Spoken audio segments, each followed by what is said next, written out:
Halo, assalamualaikum warahmatullahi wabarakatuh. Semoga sehat selalu. Jumpa lagi dengan ayam bunyi. Jumpa lagi dengan saya. Hari ini kita akan bahas komen dari teman-teman kita.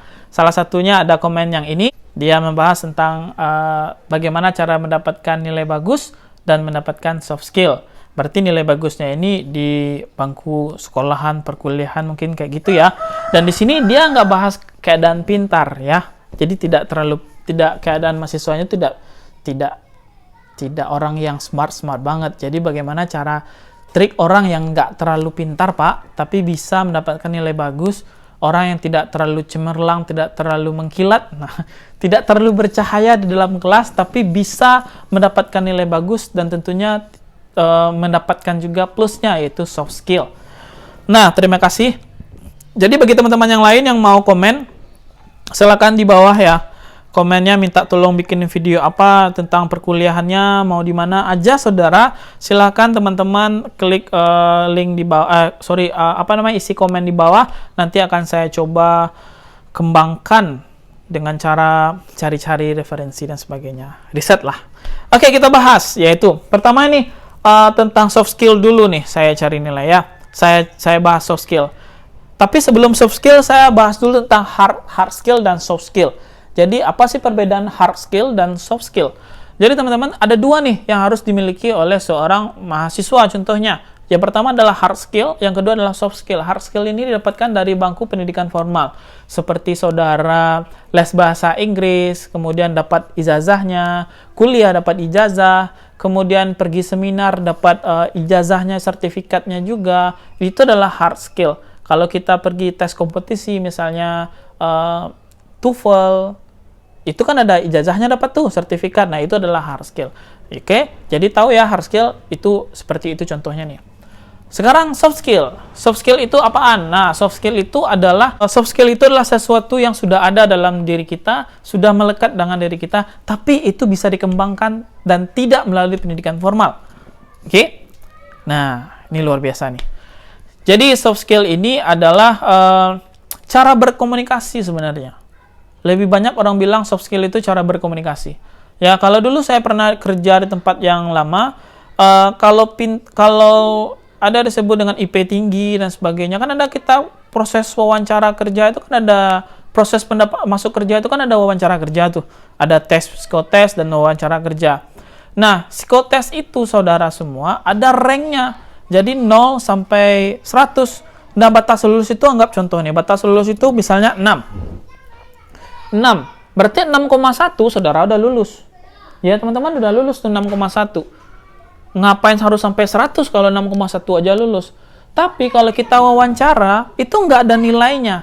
Nilainya itu adalah heart to heart, hati ke hati. Ya, bagaimana caranya kita menjadi bintang terang pada malam yang gelap? Nah, keren kan? Ya, jadi bagaimana caranya komunikasi soft skill-nya ini dapat caranya, yaitu dengan cara, ya diajar lagi caranya, harus diasah. Mau dulu, kemauan ada nggak untuk mau? Kalau ada kemauan, bisa dapat soft skill-nya. Ya, jadi bagaimana caranya kita menggambarkan diri kita, menggambarkan bagaimana kita kepada si pewawancara kerja, itu soft skill. Bagaimana caranya kita mendeskripsikan diri kita dengan cara yang enak banget untuk dilihat dan orang ngerti apa yang dia bilang. Karena komunikasi itu adalah seni ya, supaya orang lain itu mengerti terhadap kita. Oke? Nah, sekarang saya masuk ke dunia pendidikan. Bagaimana cara dapat nilai yang baik dengan mendapatkan soft skill-nya juga. Dulu ini adalah real story-nya saya, true story, yaitu saya dulu bukan orang yang terlalu pintar di bangku perkuliahan, tapi saya minimal nggak ancur-ancur amat ya. Nah, di sini triknya adalah setelah saya mencoba untuk mengajar orang juga, ternyata si dosen, si tenaga pengajar itu paling sering mengingat ada 4 orang yang paling sering untuk diingat. Yang pertama adalah orang yang paling menonjol atau orang yang paling pintar. 1, orang yang paling pintar. Nomor 2 adalah orang yang sangat tidak pintar. Tuh, masuk di dalam itu dia kategorinya ini nggak pintar. Ditanya jawabannya biasa aja sebenarnya. Nah, yang ketiga adalah orang yang paling sering tersenyum dan memperhatikan. Dan terakhir adalah orang yang paling tidak sering memperhatikan si dosennya. Oke, backsoundnya keren ya. Nah, sekarang kita di posisi mana? Apakah kita yang paling menonjol atau kita yang paling nggak menonjol? Kalaupun kita nggak paling menonjol, triknya adalah saudara dalam kelas tolong jangan pernah menjadi orang yang duduk paling di belakang, kemudian hanya diam saja, ditanya nggak mau jawab, ditanya cuma diam saja, dan itu sangat berbahaya. Saudara kemungkinan dapat nilai baiknya jadi tipis banget. Kenapa? Karena dosen itu juga melihat bukan berdasarkan hasil ujian UTS, UAS, ulangan, kuis, tapi 16 kali pertemuan kalau di pendidikan, di khususnya university, 16 kali pertemuan itu bisa cari nilai loh. Ya. Nah, jadi jangan menjadi orang yang paling duduk di belakang diam saja. Ada kan datang duduk badannya aja yang datang, arwahnya nggak di dalam badan. Jadi dia nggak tahu, ditanya nanti. Nah, itu kan gawat. Si dosen juga akan merasa, aduh pusing, aduh bagaimana. Jangan hasil-hasilnya saudara juga tidak akan mendapatkan nilai yang bagus dong, pastinya seperti itu.